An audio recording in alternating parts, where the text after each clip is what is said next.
you'll find that as many people that say that Jesus wasn't really, who he said he wasn't all this stuff, it's predicated on the idea that the Bible isn't an accurate description of what really happened. That always has to go in tandem with that, because anybody that's read the Bible and understands the Bible can make clear cases that Jesus did, in fact, know exactly what he was doing and exactly what he was saying. That's why the Muslims have to say that the Bible is corrupted. And so the first thing I would ask people is, what do you know? What proof do you have that the Bible was corrupted? Because as I've said before, it would be so easy to prove if it was, because there are more copies for the Bible, the New Testament, than there are for any ancient text in the history of the world. Bar none. And they are extremely scrutinized by people that both hate the Bible and people that love the Bible. So if the Bible had been changed, all the Muslim or anybody else would have to do is to say, here's where the Bible said one thing, and then here these other ones say a completely different thing. All the ones after this said something different about what Jesus said on a particular issue about his deity or whatever else. But nobody can prove it. And the problem is that it would be so easy to prove, because we have documents going back from the very beginning to now. Jesus never came out and said, hey, guess what, guys, I'm God. But he didn't do it for a specific reason. Now, he did actually end up doing that, and that's why they killed him, for blasphemy. You have to realize that that's why they wanted to kill him. A lot of times in the Bible when it says, and after that the Pharisees seek to kill him, if you read what that was, it was because they realized what he was saying. They would say things like, when he said he could forgive sins, they would say, this is blasphemy. Who can forgive sins but God alone? And I got to agree with the Pharisees on that. That's absolutely true.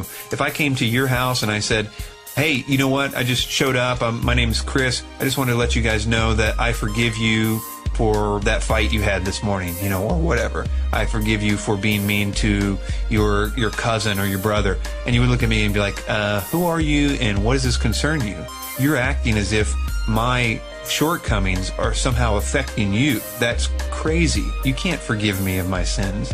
And so that is a big part of that. And he said that quite often. He said that in many different contexts. And the Pharisees do say to us, who can do that but God alone?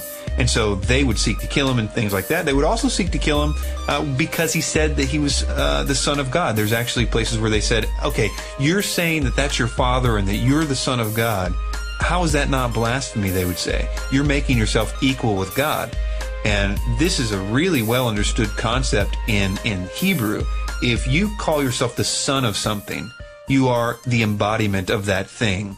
Begat of something, if you are begotten of something, you are that thing. For instance, a cat begats another cat. If I have a child, that child is just as much a human as I am. We're equally the same amounts of human. And so for that reason, if God begots a son, it's just as much God. It's not any less than God. So that was a massive claim to say that, especially in the context in which he said it. He claimed to be before time the Son of God. He was the creator of the world. Before Abraham was, I am. His many I am statements are another unbelievably blasphemous thing to say. He was claiming by proxy, and the Pharisees, trust me, were well aware what he was saying. He was claiming to be the voice of the burning bush.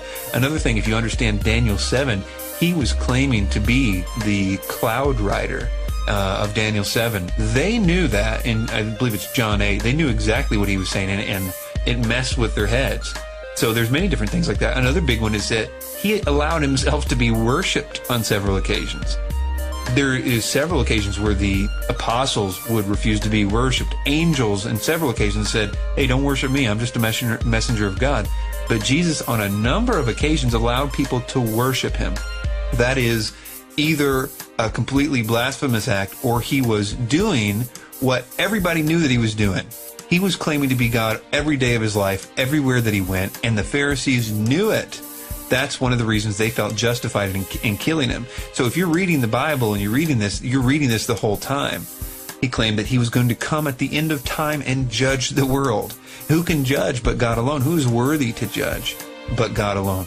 The issue there really culminates in the cross. And what happened in the cross was an act that would only make sense if God himself was on the cross. The very fact that he knew what he was doing the Lamb of God that takes away the sin of the world, and that whole concept of the gospel really makes sense in that context. So when people say that Jesus wasn't claiming to be God, they have to say that the Bible is inaccurate and all those things are not true, because Jesus claimed to be God all the time.